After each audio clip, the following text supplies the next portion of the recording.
Hello there, Star Wars toy fans. This is Jim. Thanks again for taking the time to stop by my channel. Well, for those of you who follow my channel, you know that I really am, I focus on mostly the vintage Kenner Star Wars toys. And I do pick up some Hasbro pieces now and then, those that interest me. This one, I had seen some reviews on YouTube on, and by the way, the topic today is the Carbon Freeze Chamber produced by Hasbro in 2020.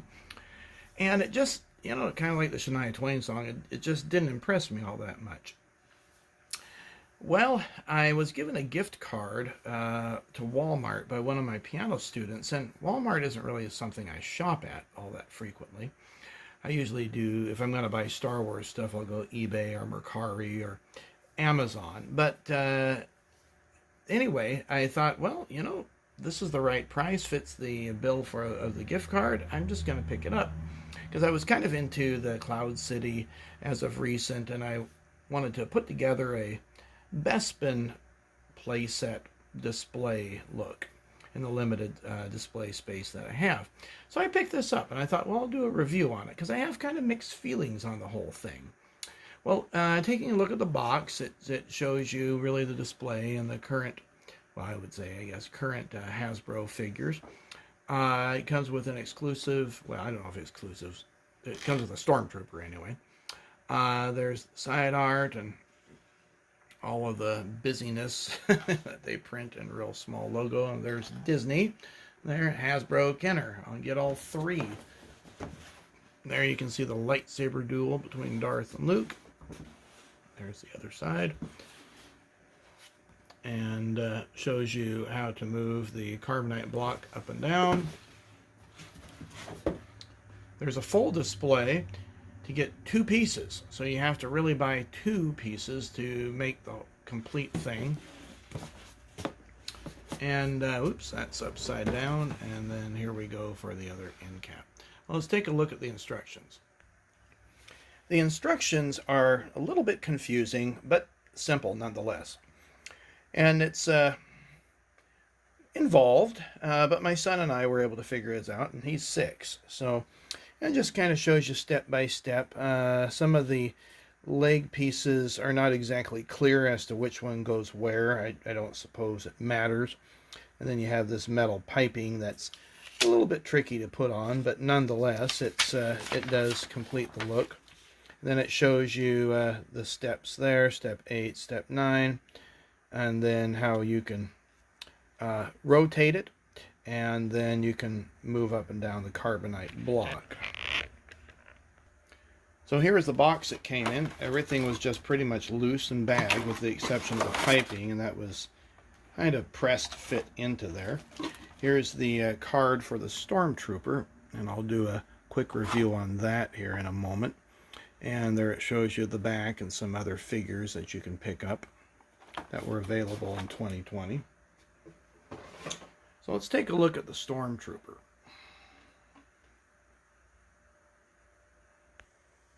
So here's the Stormtrooper, and to be quite honest, I really only have 2 Hasbro Stormtroopers. The one that came out with the original Power of the Force 2 line, and this one. I have plenty of vintage Stormtroopers, and it just hasn't been a figure that I really have acquired a whole lot of. Although, you know, you can build your armies and get as many as you want. This one has a lot of articulation on it, and to me that's kind of a catch-22. It gives you a lot of posability, but at what expense? And we'll talk about that in just a little bit here. So the head does pop off, and all it does is reveal a little ball, and you can rotate it back and forth, so different than the Kenner ones. The shoulders move not only up and down, but also in and out. And the elbow also moves, and then the wrists rotate. Now that's something that I really like, but he doesn't hold his gun all that well. It took quite some effort to get that in. The upper torso twists, and that's okay. Not necessary in my opinion. It would be better at the waist, but the waist seems to be pretty much fixed here. And then the hips, it's kind of a ball and socket type deal, which to be quite honest, I don't like it, at least the way this is done. It makes it really hard for him to sit. The knees do bend, and that's a neat feature. And then the feet do rotate, and they go up and down to a limited amount. To be quite honest, I would almost wish that they would do without the, like, just make the leg go up and down and make them fully sit, and then just do without the elbow joint. But you don't have to have the waist to turn like this. That's not a big deal for me. But, you know, for some collectors, maybe they like it. So as a whole, it's a pretty large playset. Here is the upper base, and you can see where the legs attach and where that plastic iron framing goes. Now this is kind of interesting in that they've got this translucent orange-red plastic screwed in the bottom, and if you shine a light underneath it, that looks really cool. And all these do is they just rest in these little grooves there, in both the bottom piece and the top piece. So the stairs just rest in. And it's got some advantages and some disadvantages to it. The advantages, you can place it wherever you want. And then if you wish to store this thing, you have no worries about snapping anything off. The disadvantage is that if you're a kid and you're going to play with this, which my son enjoys it, it's going to fall apart on you. So there's, you know, pluses and minuses to it. On this lower portion here, you also have the same thing, the plastic screwed in. Again, I think that's a really cool feature that they added to it. And then we'll just reassemble that back together. Now let's take a look at the carbonation area. Carbonation like a drink. It kind of looks like a soda pop, doesn't it? Now this base just kind of locks in place, so it's got two little teeth there.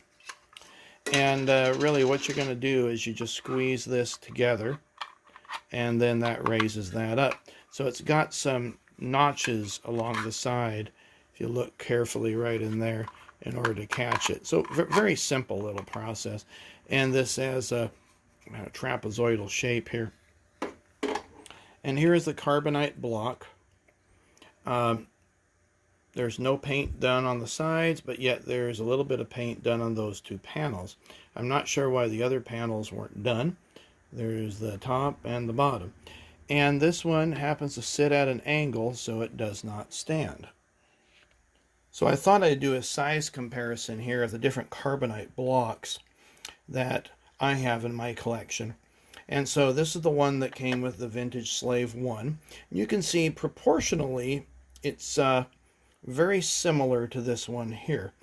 And then when you look over on the one on the right, now that's the one that came with the Power of the Force Han Solo, and that's one from my childhood. And that one is significantly larger in order to fit the figure. Now compare that with the Han Solo, and you'll see that a vintage Han Solo fits pretty nicely within this form. It's a little bit narrow, but otherwise pretty darn close. Whereas the vintage Han Solo, he fit almost within the Slave 1 piece. And then, of course, this one is just, it's meant for the Power of the Force, but you can put your guy in there. This one is the only one of the three that actually will stand up. Well, stand corrected. Maybe it won't stand up on its own. I guess none of them stand up on their own. And that, to me, is a disappointment. The other thing that I like foot pegs. And if you watched any of my videos, I've kind of bastardized a few of my play sets and ships because they didn't have foot pegs. You know, those produced by Hasbro. So I'm kind of torn between, do I want to put foot pegs in on this? Do I want to get a second set and make a larger play set of this? If I do put foot pegs in it, I'll definitely put them in a place that you would see in the movie. So anyway, this is the review. I hope you enjoyed it, and take care. Please feel free to leave any comments as to your thoughts on this playset. I'd be curious to see what you thought and maybe what improvements you have done to it. Take care, and we'll see you on a future video.